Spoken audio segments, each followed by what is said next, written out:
आणि राजसाहेबांनी सांगून सुद्धा, म्हणजे हा राजकीय कार्यक्रम नाही हे सांगून सुद्धा, युबीटीच्या पक्षप्रमुखांचं भाषण हे पूर्ण राजकीय होतं. आणि राजकीय भाषणातनं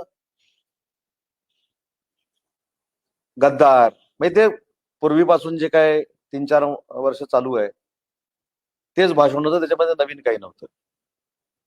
आज महाराष्ट्राच्या जनतेने एक बघितलं की 2022ला हिंदीची सक्ती हा अहवाल ज्यांनी स्वीकारला तेच आज सांगत होते की मराठीबद्दल मला प्रेम आहे.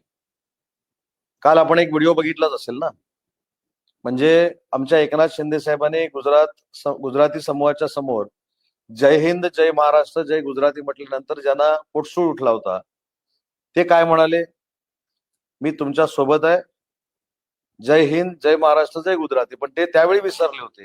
नंतर त्यांच्या लक्षात आलं की आपण पण गुजराती म्हटलेलं आहे. आपल्या सगळ्यांच्या माध्यमातून 3 की 4 वर्षापूर्वी आम्ही देखील वरळीमध्ये केम छो वरळी हे देखील बॅनर बघितलेले आहेत.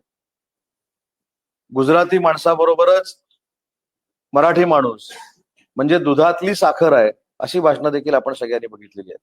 त्याच्यामुळे दुसरं जे भाषण होतं ते पूर्ण राजकीय भाषण होतं. आणि प्रतिसाद देखील जर बघितला की जे राजसाहेबांच्या भाषणाला प्रतिसाद होता त्याच्यातला निम्मा पण प्रतिसाद हा दुसऱ्या भाषणाला नव्हता.